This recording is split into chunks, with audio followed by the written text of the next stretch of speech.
एक छोटंसं गाव असतं. त्या गावामध्ये एक चोर राहत असतो. त्याच्या घरामध्ये तो आणि त्याचा मुलगा असे दोघंच राहत असतात. चोराला नेहमी सवय असते की कुठेतरी जाऊन चोरी करायची आणि आपल्या घरचा उदरनिर्वाह करायचा. असे करत करत तो वृद्ध होतो आणि एक दिवस असा येतो की त्याला चोरी करायला जायला जमत नाही. पण घरामध्ये चोरी केल्याशिवाय तर खायला प्यायला काही मिळत नसतं. त्यामुळे तो त्या मुलाला म्हणतो, "आता हा जो वारसा आहे हा तू पुढे चालव." आणि तो मुलाला चोरी करायला पाठवतो. तो एका राजाच्या ठिकाणी त्याला चोरी करायला पाठवतो. मुलगा दुसऱ्या दिवशी उठतो आणि त्या दुसऱ्या गावामध्ये जाऊन राजाच्या घरी जाऊन चोरी करण्याचा प्लॅन करतो. वाटेत जात असताना मध्येच एका ठिकाणी त्याला दगड लागतो आणि तो खाली पडतो. खाली पडल्यानंतर तो तिथे थांबतो.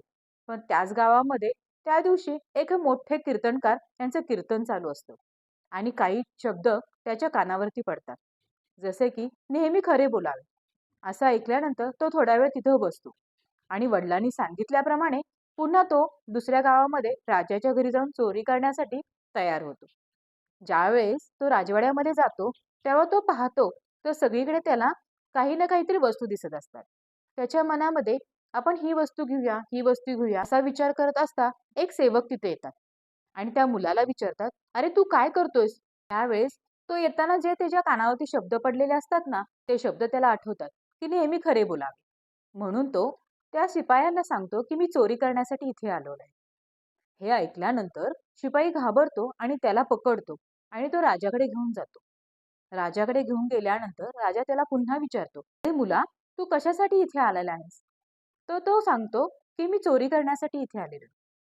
हाच तो प्रामाणिकपणा राजाला आवडतो आणि राजा म्हणतो, "हा एवढासा छोटा मुलगा पण प्रामाणिकपणे सांगतोय, की मी चोरी करण्यासाठी आलेलो आहे." पण राजाने त्याला विचारलं, की "तू चोरी कशासाठी करतो?" तो सांगतो, की "माझे बाबा चोर आहेत. आमचं सर्व कुटुंब त्याच्यावरती चालतं आणि आज त्यांना हे जमत नाहीये म्हणून त्यांनी मला पाठवलं. पण मी येता-येता काही शब्द माझ्या कानावरती पडले. नेहमी खरे बोलावे. म्हणून मला असं वाटलं, की मी ज्या कामासाठी आलेलो आहे ते मी तुम्हाला सांगावं. म्हणून मी सांगितलं, की मी चोरी करण्यासाठी आलो." त्या मुलावरती राजा प्रसन्न होतो आणि त्याला जे काही हवं आहे ते देऊन टाकतो. मित्रांनो, या गोष्टीतून आपण असं शिकतो, की संत जे काही आपल्याला मार्गदर्शन करतात, त्याचा आपल्याला आयुष्यामध्ये काही ना काही, कधी ना कधी हा फायदा हा होतच असतो.